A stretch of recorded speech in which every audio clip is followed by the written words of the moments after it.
Breaking অবশেষে পেনশনারদের বদলে যাচ্ছে ভাগ্য। আজ ঘোষণা দিলেন প্রধানমন্ত্রী। দীর্ঘদিনের অপেক্ষার অবসান, বাস্তবে মিলছে স্বস্তির বার্তা। আরও বিস্তারিত থাকছে পুরো ভিডিওতে। আসসালামু আলাইকুম। আপনি যদি একজন সরকারি চাকরিজীবী হয়ে থাকেন, নবম পে স্কেলের আপডেট সবার আগে পেতে দয়া করে আমাদের চ্যানেলটি সাবস্ক্রাইব করে দিন এবং ভিডিওতে লাইক করে দিন। অবশেষে পেনশনারদের জন্য এলো বহুল প্রতীক্ষিত সেই ঘোষণা, যা দীর্ঘদিন ধরে প্রত্যাশা করে আসছিলেন লাখো মানুষ। আজ প্রধানমন্ত্রীর ঘোষণার মধ্য দিয়ে যেন এক নতুন অধ্যায়ের সূচনা হল। যারা বছরের পর বছর ধরে সীমিত পেনশন নিয়ে কষ্টে দিন কাটাচ্ছিলেন, তাদের জীবনে এবার আসছে স্বস্তির নতুন আলো। এই ঘোষণার পর থেকেই সর্বত্র শুরু হয়েছে আলোচনা। পেনশনারদের মুখে হাসি, পরিবারে স্বস্তি, কারণ এই সিদ্ধান্ত শুধু একটি আর্থিক পরিবর্তন নয়, এটি একটি মানবিক দৃষ্টিভঙ্গির প্রতিফলন। বহুদিন ধরে যে দাবি উঠে আসছিল, সেটিই আজ বাস্তব রূপ পেল। নতুন এই সিদ্ধান্তের ফলে পেনশনের পরিমাণে উল্লেখযোগ্য বৃদ্ধি আসছে। অনেক ক্ষেত্রে দেখা যাচ্ছে আগের তুলনায় কয়েক হাজার টাকা পর্যন্ত বাড়তে পারে মাসিক পেনশন। যারা দীর্ঘ সময় সরকারি চাকরিতে নিয়োজিত ছিলেন, তাদের জন্য এটি নিঃসন্দেহে একটি সম্মানজনক স্বীকৃতি। শুধু পেনশন বৃদ্ধি নয়, এর সাথে যুক্ত হচ্ছে আরও কিছু গুরুত্বপূর্ণ সুবিধা। চিকিৎসা ভাতা বৃদ্ধি, বিশেষ সহায়তা তহবিল এবং নির্দিষ্ট বয়সের পর অতিরিক্ত আর্থিক নিরাপত্তা, এসব বিষয়েও আলোচনায় এসেছে। ফলে পেনশনারদের জীবনযাত্রার মান উন্নত হবার সম্ভাবনা অনেকটাই বেড়ে যাচ্ছে। এই পরিবর্তনের পেছনে যে চিন্তাভাবনা রয়েছে, তা হল একজন মানুষ তার জীবনের বড় একটি সময় রাষ্ট্রের সেবায় কাটানোর পর যেন অবসর জীবনে আর্থিক সংকটে না ভোগেন। সেই লক্ষ্য থেকেই এই উদ্যোগ গ্রহণ করা হয়েছে বলে সংশ্লিষ্ট মহল জানিয়েছে। এছাড়াও পেনশন ব্যবস্থাকে আরও সহজ ও স্বচ্ছ করার দিকেও নজর দেওয়া হয়েছে।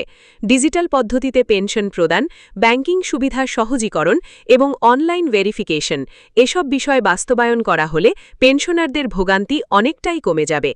অনেক পেনশনার আগে অভিযোগ করতেন সময়মতো টাকা পান না বা বিভিন্ন জটিলতায় পড়তে হয়, কিন্তু নতুন এই ব্যবস্থার ফলে সেই সমস্যাগুলোর সমাধান হতে পারে বলে আশা করা হচ্ছে। এই ঘোষণার আরেকটি গুরুত্বপূর্ণ দিক হল ভবিষ্যৎ পেনশনারদের জন্য একটি স্থিতিশীল কাঠামো তৈরি করা, অর্থাৎ যারা বর্তমানে চাকরিতে আছেন তারাও একটি নিরাপদ ভবিষ্যতের আশা করতে পারবেন।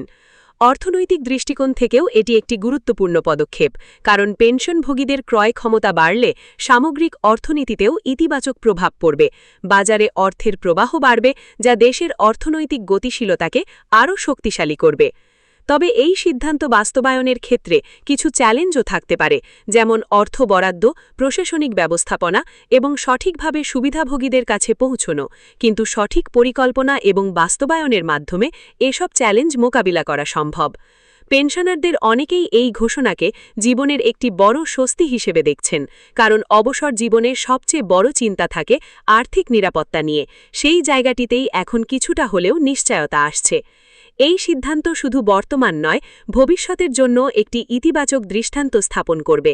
অন্যান্য খাতগুলোতেও এর প্রভাব পড়তে পারে এবং সামাজিক নিরাপত্তা ব্যবস্থাকে আরও শক্তিশালী করতে সহায়ক হবে। অনেকেই ইতিমধ্যে জানতে চাচ্ছেন কবে থেকে এই সুবিধা কার্যকর হবে, কিভাবে আবেদন করতে হবে এবং কারা এই সুবিধা পাবেন। এসব বিষয়ে বিস্তারিত নির্দেশনা খুব শিগগিরই প্রকাশ করা হবে বলে জানা গেছে। এখন সবার নজর সেই গেজেট প্রকাশের দিকে, যেখানে এই সিদ্ধান্তের পূর্ণাঙ্গ বিবরণ থাকবে। একবার গেজেট প্রকাশিত হলেই পুরো বিষয়টি পরিষ্কার হয়ে যাবে এবং পেনশনাররা তাদের প্রাপ্য সুবিধা পেতে শুরু করবেন। এই পরিবর্তনের ফলে সমাজের একটি বড় অংশ উপকৃত হবে, বিশেষ করে যারা বয়সের ভারে নুয়ে পড়েছেন, তাদের জন্য এটি হবে এক ধরনের সহায়তার হাত। সব মিলিয়ে বলা যায়, আজকের এই ঘোষণা পেনশনারদের জীবনে একটি নতুন আশার সঞ্চার করেছে। এটি শুধু একটি সরকারি সিদ্ধান্ত নয়, বরং একটি মানবিক উদ্যোগ, যা মানুষের জীবনে বাস্তব পরিবর্তন আনতে পারে। এখন অপেক্ষা এই ঘোষণা কত দ্রুত বাস্তবে রূপ নেয় এবং কতটা কার্যকরভাবে তা বাস্তবায়িত হয়, কারণ ঘোষণার চেয়েও গুরুত্বপূর্ণ হল তার সঠিক প্রয়োগ। পেনশনারদের জন্য এই সুখবর যে কতটা গুরুত্বপূর্ণ তা বোঝা যায় তাদের প্রতিক্রিয়া থেকেই। অনেকেই বলছেন, এটা আমাদের দীর্ঘদিনের দাবি ছিল, অবশেষে তা পূরণ হল। এভাবে যদি প্রতিটি খাতে মানুষের বাস্তব চাহিদাকে গুরুত্ব দিয়ে সিদ্ধান্ত নেওয়া হয়, তাহলে দেশের সার্বিক উন্নয়ন আরও ত্বরান্বিত হবে, এমনটাই মনে করছেন বিশ্লেষকরা। এই সিদ্ধান্তের মাধ্যমে প্রমাণিত হল সরকার চাইলে জনগণের কল্যাণে বড় ধরনের ইতিবাচক পরিবর্তন আনতে পারে। এখন দেখার বিষয় এই উদ্যোগ কত দ্রুত এবং কতটা সফলভাবে বাস্তবায়িত হয়। আরও আপডেট ও বিস্তারিত জানতে চোখ রাখুন পরবর্তী অংশে, যেখানে আমরা এই ঘোষণার প্রতিটি দিক আরও বিশদভাবে তুলে ধরব, যাতে আপনি সম্পূর্ণ ধারণা পেতে পারেন। এছাড়াও জানা গেছে এই সিদ্ধান্ত বাস্তবায়নের জন্য ইতিমধ্যেই সংশ্লিষ্ট দপ্তরগুলো কাজ শুরু করেছে। দ্রুত সময়ের মধ্যেই একটি সুস্পষ্ট নীতিমালা প্রকাশ করা হতে পারে, যেখানে পেনশন বৃদ্ধির হার, ভাতা সংযোজন এবং অন্যান্য সুবিধার বিস্তারিত তুলে ধরা হবে। বিশেষ করে প্রাচীন পেনশনারদের জন্য আলাদা করে কিছু অতিরিক্ত সুবিধা রাখার বিষয়টিও বিবেচনায় রয়েছে।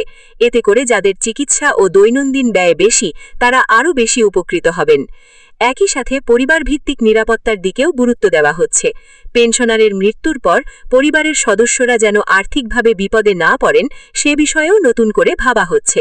সব মিলিয়ে বলা যায় এই পরিবর্তন শুধু একটি আর্থিক সহায়তা নয়, বরং একটি পূর্ণাঙ্গ সামাজিক নিরাপত্তা কাঠামো গড়ে তোলার অংশ। খুব শিগগিরই এর বাস্তব চিত্র দেখা যাবে বলে আশা করা হচ্ছে।